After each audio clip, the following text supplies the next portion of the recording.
Няма да споменавам имена. Аз оправих и двете. Някой друг да желае? Нека наемем повече учители преди това да стане проблем. Да, Роджер? Да, ако ви изберат, кои две думи ще слеете? Може би ще избера думите ефективен и ръководство. Значи ще стане ефектство. Или ръкоефект. Това не ми харесва. Добре, продължаваме. Лаура? Това е Милдред. Извинявай, Милдред. Пуйките винаги ми изглеждате еднакви. Не ме разбирайте погрешно. Аз просто... Тя е расистка.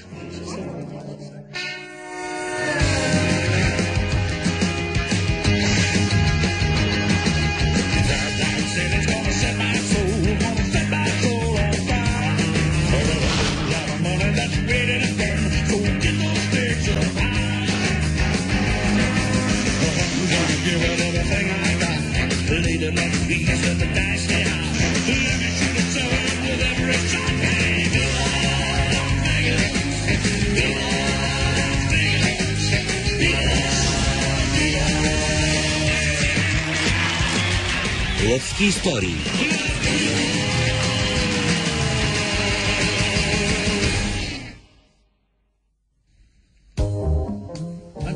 Хантър, по дълго време насам исках да предам нещо на любимия си внук. Но родителите ти вече приключиха с децата, така че трябва да го дам на теб.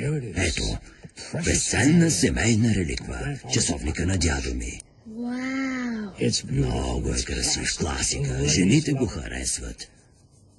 Да, мисля, че ще го задържа. Нека видим как ще се грижиш за тази монета. Монета? Страхотно! Мамо, как можа да го кажеш? Не знам. Просто се изпуснах. Господи, всички ме мислят за расистка. Не се излъчвай. Пуйките наистина си приличат. Не беше правилната реплика, но тя не те прави расистка. Така ли? Вие някога канили ли сте пуйка в дома си? Разбира се. Различна от чистачка? Не. На кого му пука за пуйките? Те са тъпи, хракливи твари, които никога не си правят труда да научат езика ни. Много са ефтини, пияници, известни с големи сексуални постижения. Не пак това. Трябва ли постоянно да правиш асоциации с някои етнически групи? Да, защото са много силни. Дядо, грешиш. Пуйките са несправедливо преследвани от векове. Аз учих историята им в училище и знам истината за тях. Белите хора откраднали земята на местните жители, но те от своя страна я откраднали от пуйките. Стига, те са идиоти. Давят се, гледайки нагоре към дъжда. Както? Да не забравяме нашата цел. Пуйките са решаващо звено в изборите и от тях зависи дали Кейт ще води събранията всеки понеделник от 6 до 9. Мамо, виж какво ми даде една мила жена. Познавам този поглед. Ето го. Не мога да повярвам, че Виктория използва това в кампанията. Трябва да изчистя проблема с пуйките. Да ги поканим на вечеря. Чудесна идея. Да, само че този уикенд е техният празник на пилигримите. Нещо като обратното на Деня на благодарността. Всяка вечер имат някакви ритуали. Тогава ще направим точно това утре у дома. Голям ритуален празник. Чудесно. Добре, да поговорим за двете зебри. Направил име две бебета, те искат още.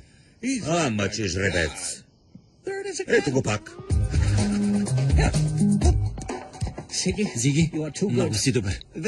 Все пак бях капитан в училище Вафенштайн в Рушасен. Личи си. Знак, искаш да кажеш, че закрити рой имат стая пълна с шапки? Да, стаята на шапките. Искам да я видя. Не казвай на никого, но мексиканските шапки ме подлудяват. Добре, ето тук е. Само мини покрай. Време е да бягаме. Довиждане, банална украса. Весело лято. Рой, какво прави с гадните гризачи? Да го смачкам ли с моите страхотни бутуши? Не, имам по-добра идея. Имам опитомени огромни котки, наистина благодаря ти, казвам се Рой. Както едно време компютрите са били големи колкото стая, а сега са като кибритени кутии. Така и аз трябва да се променя в положителна посока. Малка гадино, ти ще бъдеш моя домашен любимец. Друже, аз не съм любимец. Не разбирам скърцането му, но изглежда ми се радва. Ще го нарека Хенрих. Господи, Не помня от кога не съм бил така щастлив. не беше ли от изпълнението на Робърт Гоулен? Да, хубави времена. 1, 2, 3. Какво правиш? Не можеш да сервираш царевица на пуйките. Това е обиден стереотип. Ние пуйките обичаме царевица. Сиера, моля те. Кейт,